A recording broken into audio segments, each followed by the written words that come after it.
Welcome to the Stoppage Time edition of the Pitch to Pro podcast. This is a highlight reel of some of the best moments from the show so far, and every other week we will be bringing you a special 5 to 7 minute segment featuring the best stories, tales, and moments of the podcast. But yeah, I mean, I never would have thought at 33 years old, I'm like, hey man, can we go to a field? I'm going to buy some soccer cleats and get involved with it and do all this stuff. And, you know, to bring it to kind of USL Arkansas, that was what my favorite thing was with it. Was, you know, getting to know you guys here through the studios. And, you know, it was just kind of one of those things where it's like, oh my goodness, we're going to have that here. And it's going to be right across the way. And it's something that you can kind of get behind and get involved with. And so that's, you know, one of the things I've been so eager with you guys to just try to get involved any way possible, which a lot of the community has. It's just been, how do I get involved to help out? Because when you pick it up and learn it, it gets you really excited. And it's just a whole level different. To me, it's a different level of sport. There's just so much weighing, like you said, on every game that you don't get with a lot of traditional sports, especially on the American side. Yeah, that's awesome. And you know, you started talking a little bit about our project. So I'll pivot it there a little bit. Is what excites you about, you know, you touched on it a little bit, but, you know, just to have it here. But what about it excites you about what it could potentially do, you know, for the region? Like, what does this mean to somebody like that's grown up here? That really hasn't had, you know, you've got the naturals, but and the hogs, but, you know, professional sports has largely been, you know, absent from the state. Yeah, absolutely. What does this mean for someone that's grown up here and found soccer late in life, and what excites you? What do you think it's going to do? Man, I mean, like, I remember when the naturals came, it was really exciting, but it's minor league ball. Not that there's anything wrong with that, but it's like, you know, it's guys that are just going to be there for a temporary amount of time until they move up or down or wherever it may be. So, you know, it's still exciting, but it's not that kind of professional team that you're looking for a lot of times.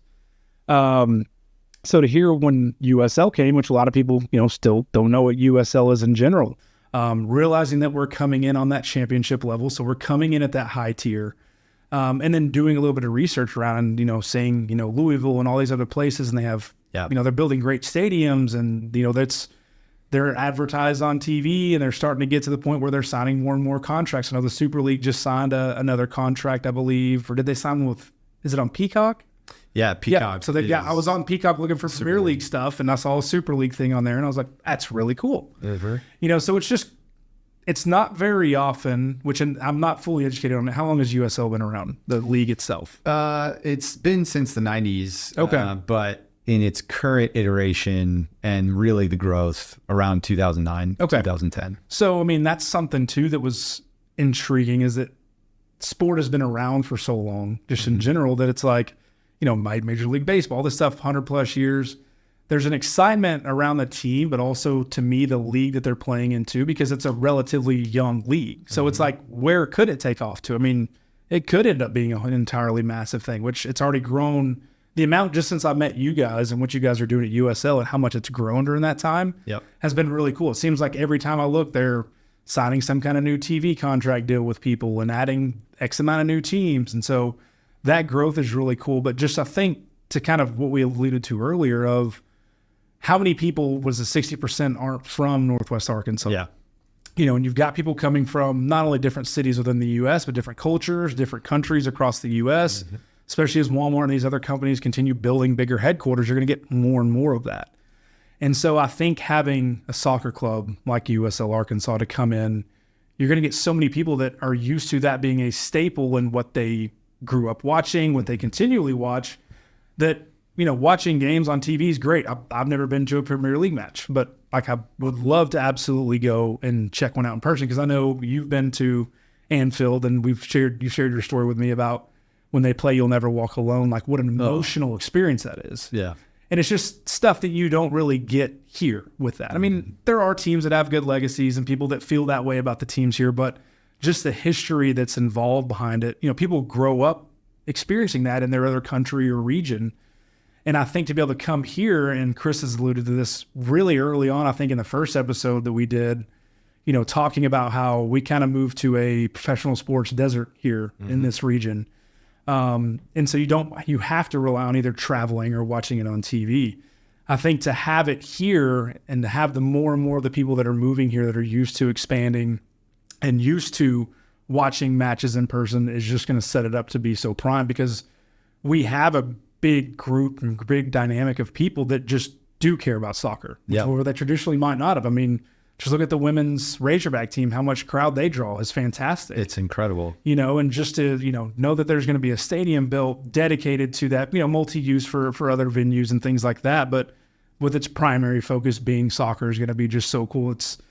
I'm excited because I feel like it's doing it the right way. It's not kind of a half-hearted attempt of like, hey, we're doing this. We're going to be playing in this stadium and do this. Like, okay, cool. But it's the time that you guys have been taking to make sure it's done correctly, with the people in mind, with the region in mind, and then build the necessary facilities that it's going to have, I think is just going to make it so fun. But I think there's so many people in this area, they're going to get behind it and get so supportive of it because they love the game of soccer. I mean, we look at this fantastic summer of soccer we just had. We had Koba that was here that we got to play a few matches of, which we didn't do as well as we wanted to, but that's a different story.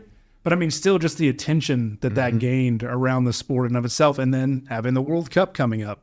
I mean, like you guys have mentioned before, there's not a more prime time to really hit this level of soccer than there ever has been. I was listening to Alexi Lawless's State of the Union podcast the other day when we were talking about, which was actually right after Berhalter got fired, before we even had, Riccio announced or anything like that. But it was him. He was just talking about what a pivotal time it is for just the history and the growth of soccer in America, primarily focused around getting that higher right, because it's like, we need to have a great presence at this next World Cup. We do. But it's just, there's never been a more ripe time where people are just craving it more and more. I mean, I was walking around a couple of the squares yesterday doing some pictures, and I saw a couple of people in Arsenal shirt kits. I saw a guy in a Chelsea kit. I saw another one in like I think maybe it was an Inter kit or something like that. And it's just, maybe it's awareness that I never would have picked up on it before. Yeah. But I think just having the game continue to grow like that is just going to keep going on. And I love the fact that getting something like a USL Arkansas, it is our team. It's Northwest Arkansas. It's our team, the region's team, but it's our team. Thank you for joining us for this Stoppage Time special of the Pitch to Pro podcast. If you've enjoyed the conversation, you can click watch the full episode here. Be sure to tune in next Thursday for a new episode of the Pitch to Pro podcast, the official podcast of Ozark United FC. available on YouTube, Instagram, and everywhere you get your podcasts.